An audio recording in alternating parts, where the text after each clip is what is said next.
Today, while working, I received an email from an adjacent supervisor informing me that a new hire has a severe nut allergy and asked me to be sensitive to it.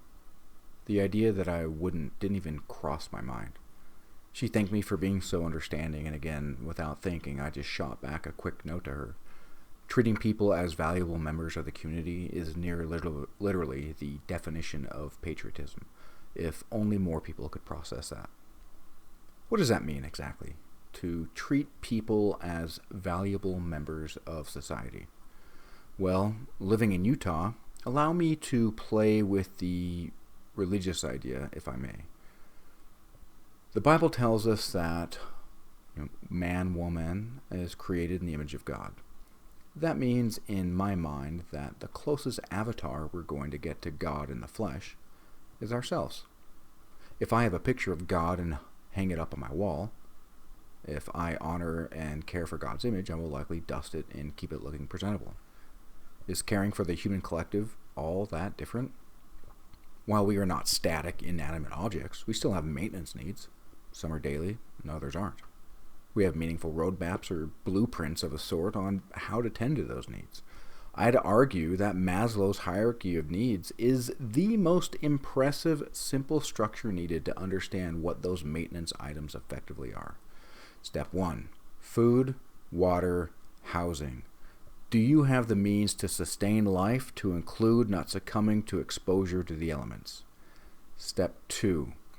Do you have the means to secure step 1 on the regular?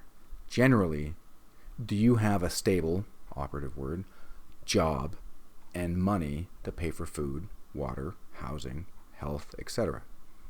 Step 3, do you have friends or intimate relationships or part in a community?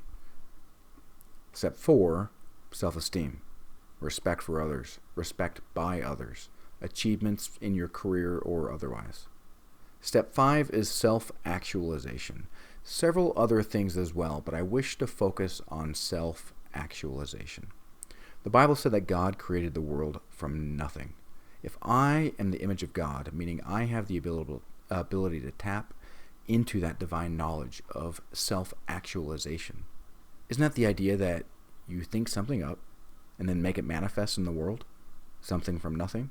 Suggesting that you are reaching or have reached your godly potential? What would your world look like if your community was filled with those who could continually reach into their godly potential? Is that an America that you would like to be a part of? That is not a world of rugged individualism. That is a world of collective humanity expressed in community standards and treating others as if they are worthy of admiration and respect because you owe it to yourself to present yourself to the world as a respectable and admirable person. Respect and admiration beget respect and admiration. Where there is nothing, you give respect and you get something of respect back. We are surrounded in our lives with so much meaning, purpose, value, and the symbolism necessary to drive it home. In Elders Quorum, the question was posed, what would you do if Jesus were here today? One person said, I'd worship him. Really? Do you really think that divine glory would demand people follow it and bow, scrape, and grovel? Wouldn't divine glory demand that it be replicated in the world in the same way that respect and admiration beget respect and admiration? Divinity would understand the need for the gift it has to offer the world and would beget divinity as a consequence. If we are the image of God, and taking care of that image will allow it to transcend a metaphysical plane and connect to divinity, wouldn't taking care of our collective bottom 3 steps of Maslow's hierarchy of needs then put us that much closer to self-actualization? Our very own great I am living within and amongst us. Love of country and people. Isn't that patriotism? Be the reason somebody believes in the goodness of people. Karen Samuelson.